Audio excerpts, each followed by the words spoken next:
Hello and welcome to Mabinda TV. This is home of compassionate conservatism, where we advocate for a fine balance, a sweet spot between individual creative genius and excellence, as afforded by capitalism and society excellence, as afforded by equality of opportunity. So in essence, we are calling for capitalism with a human first, that is capitalism with a human first. So now this is ideas, and in ideas I'm asking Harvard has an endowment of $50 billion, so why doesn't it offer free tuition to all its students? That is, Harvard has an endowment of $50 billion.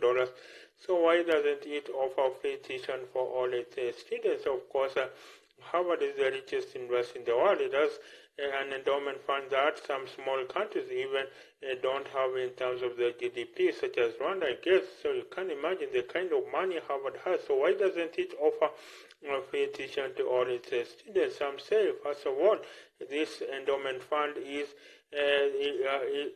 the only amount that can be used is the interest. So basically, the principal amount has to be kept intact and even marginally increased to cater for inflation. So basically, what Harvard is mandated to spend on its students and faculty is basically only the interest amount, which usually comes at about between 5 to 10%. Although in the year 2021 they had returns of up to 40%. So the richest university in the world usually has returns of just between 5 to 7%. So that's the money that is then forwarded to Harvard for its operations. But of course, according to Harvard officials, this amount of money covers just maybe a third of the operations of Harvard. So Harvard has to cover the rest two-thirds of the money from tuition and donations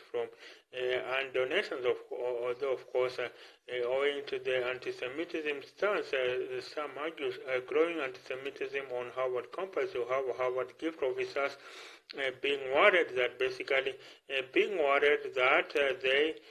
they could lose basically a lot of donors because of a group of students that basically signed a letter blaming Israel for the Hamas attacks in Israel that killed 1,200 people. So basically, and took hostages of about 200 people. So that's the defense of Harvard, that basically this endowment amount has to be bequeathed to future generations. That is, this endowment amount has to be bequeathed to future generations. That is, the future generations have to also benefit from this endowment. So the only amount available is the interest from this endowment, and so the principal is kept intact and marginally increased to favor that is marginally increased to offset any inflation. So that's number one reason. Then the second reason is that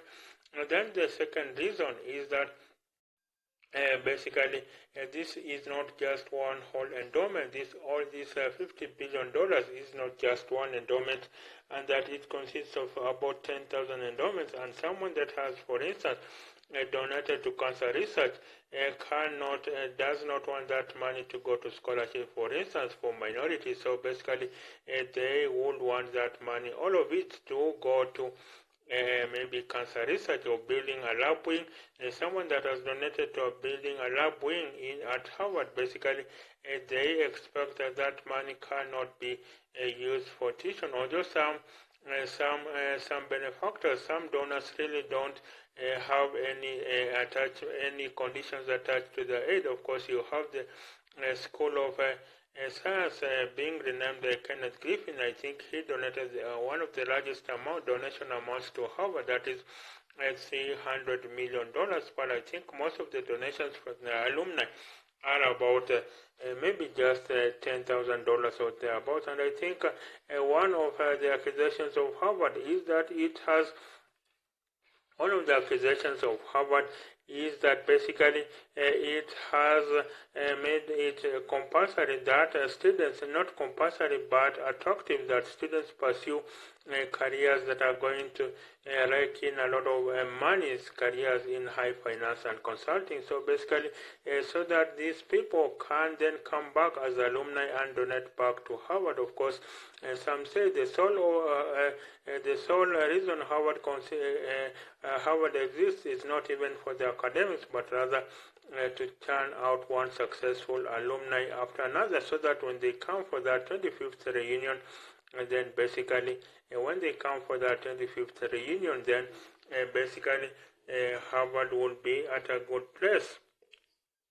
When they come for the 25th reunion, then Harvard basically will get more donations from them, and I think maybe that is why Harvard Endowment Fund continues to search for, as alumni often donate. And I think there is one final club, I think, of Harvard students that says if you don't make $1 million by the time you're 30, they will give that $1 million to you. So you can imagine how very much Harvard has.